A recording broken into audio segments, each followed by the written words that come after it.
Guys स्वागत करता हूँ एक और नई वीडियो में। आज की वीडियो में हम लोग बात करेंगे कि कनाडा आने के बाद अगर आप लोग 20 घंटा काम करते हैं मतलब 20 आवर्स पर वीक तो क्या आपके मंथली एक्सपेंसेस निकल जाते हैं और क्या आपकी फ़ीस भी थोड़ी बहुत कलेक्ट हो पाएगी या पूरी कलेक्ट हो जाएगी या कैसे क्या होगा। क्योंकि बहुत सारे लोग इंडिया में, पाकिस्तान में या फिर अपने होम कंट्री में बैठ के सोचते हैं कि भैया एक बार कनाडा चले गए, हमें पार्ट टाइम मिल गई तो सारा सौदा सही हो जाएगा, फ़ीस निकाल लेंगे, खुद का सब कुछ कर लेंगे, घर खरीद लेंगे, कार खरीद लेंगे, सब कुछ हो जाएगा।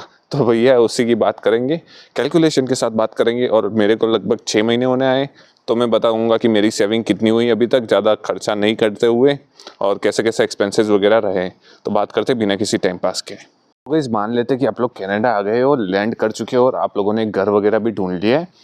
तो सबसे पहले आपको मिलते हैं जीआईसी ओपन कराने के बाद $2000। तो वो तो भूल ही जाओ, वो तो खर्चे में निकल ही जाएंगे क्योंकि आपको फर्स्ट मंथ, लास्ट मंथ और डिपॉजिट देना होता है। जिस भी घर के किराए में आप रहने वाले हो, अगर 400 या 450 रेंट है तो इंटू 2 मतलब 900, 800, $900 प्लस $200-300 डिपॉजिट देना पड़ता है, तो $1000 तो वही हो गए।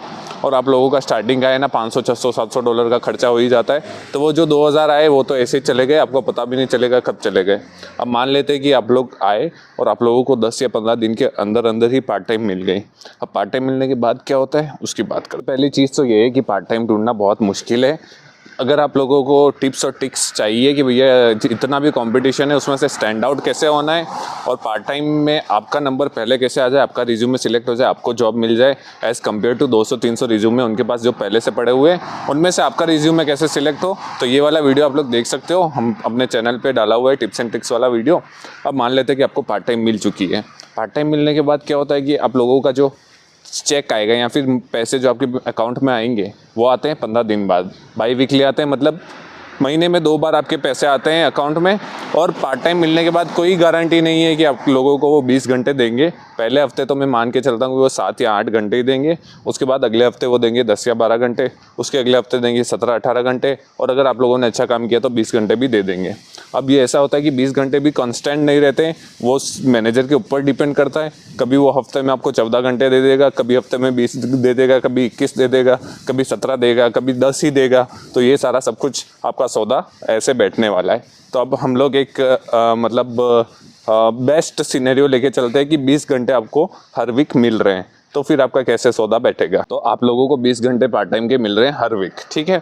तो 20 घंटे के अपने होते हैं 15.50 या 16.50, 55 अभी हो चुका है, उसके हिसाब से लगभग बैठ जाते हैं अपने $600। मान लो कि आप लोगों को अकाउंट में हर 15 दिन में मिलेंगे आपकी सैलरी जो कि आप पार्ट टाइम से कमाओगे।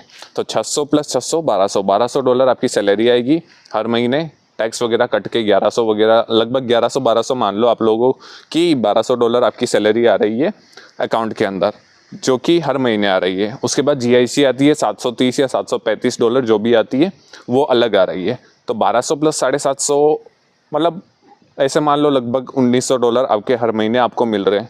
$1900 अब कहाँ कहाँ जाएंगे उसकी बात कर लेते हैं। गाइस आपको हर महीने के $1800 मिल रहे हैं, ठीक है। 1800, अगर हिंदी किसी की ज़्यादा अच्छी नहीं है तो $1800 आप लोगों को हर महीने मिल रहे हैं।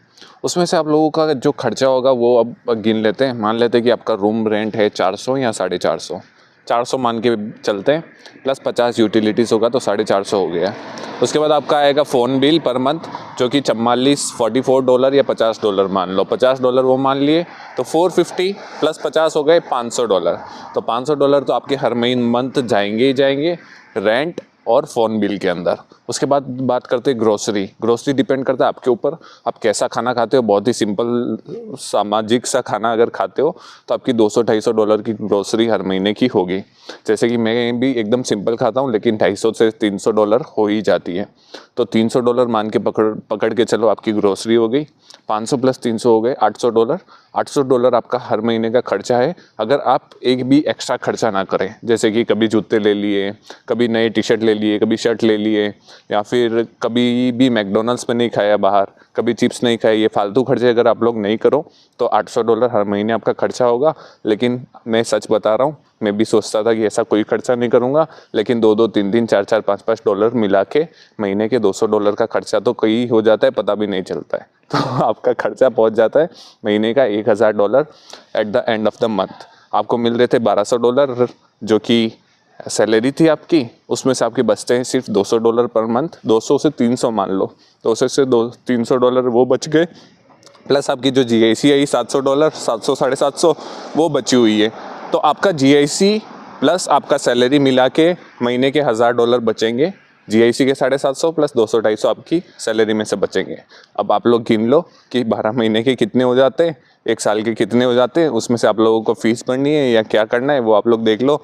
तो गाइस GIC, सैलरी सब कुछ मिला के सेविंग हुई है अपनी टोटल $6000, जो कि पूरे 6 महीने के अंदर हुई है। मतलब महीने के $1000 जो मैंने आपको अभी गणित बताई कि थी कि आपके $1000 हर महीने बचेंगे, तो 6 महीने के हो गए $6000 जो कि बचे हैं, जो अपने बचे हैं वही चीज़ हो गया फंडा।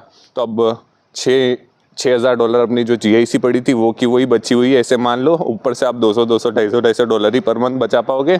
अब आप लोग देख लो कि अगले साल की फ़ीस कैसे भरनी है, घर वालों से मंगानी पड़ेगी, या फिर आप लोग 1 साल के बाद में बीच में 4 महीने का ब्रेक लेते हो तो उसमें आप कितने भी आवर्स काम कर सकते हो, 40 आवर्स, तो उसमें आपके $1000-1500 पर मंथ बच जाएंगे सैलरी से, तो उससे भी बढ़ सकते हो। गाइस बेस्ट तरीका यही रहता है कि भैया बीच में 4 मंथ का ब्रेक ले लें 1 साल के बाद, कि आप लोगों को सैलरी लगभग $2400 पर मंथ आएगी। अगर 40 घंटे काम करोगे तो 2400 तो नहीं आएगी, 2100 के आसपास आएगी। तो आपके $1000-1500 पर मंथ बच जाएंगे, जो कि 4 महीने के हो जाएंगे $5-6 हज़ार।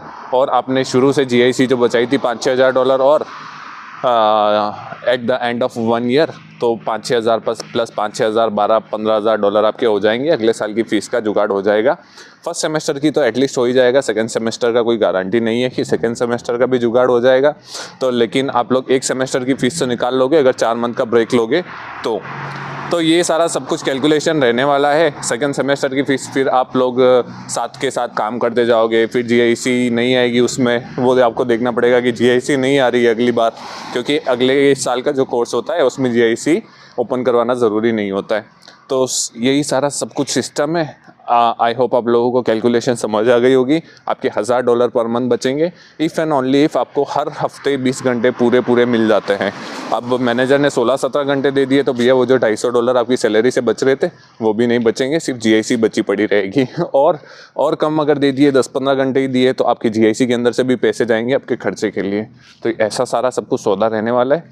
अगर आप लोगों को वीडियो पसंद आया है तो लाइक कर दो, चैनल पे नए हो तो सब्सक्राइब कर दो, और अपने दोस्तों के साथ शेयर कर दो जो कनाडा आना चाहते हैं या फिर आ चुके हैं और सोच रहे हैं कि भैया फ़ीस वगैरह निकलेगी नहीं निकलेगी। स्टार्टिंग के 1-2 साल सेक्रीफाइस रहता है। अब इसमें आप लोग देख लो कि $250 पर मंथ बचा रहे हो, उसमें कहाँ कार लोगे, क्योंकि कार का इंश्योरेंस ही $300-400 पर मंथ आता है, और उसका पेट्रोल के पैसे कहाँ से लाओगे, कार के पैसे कहाँ से लाओगे, और कैसे क्या करोगे। तो ये सारा सब कुछ सिस्टम रहने वाला है। अगर कोई स्टार्टिंग से बहुत करोड़पति मिलियनर है तो वो तो आगे ले ही लेगा, लेकिन उनको देख के आप लोगों को भटकना नहीं है। आप लोगों को पहले डिसाइड करना है कि आप लोगों को करना क्या है। जब बहुत ज़्यादा सेविंग हो जाए 1-2 साल बाद, उसके बाद कार का प्लान करना है। इस वीडियो के लिए गाइस लाइक करो, सब्सक्राइब करो, शेयर करो अपने दोस्तों के साथ। Thank you for watching. मिलते हैं ऐसे ही किसी इंटरेस्टिंग से वीडियो में।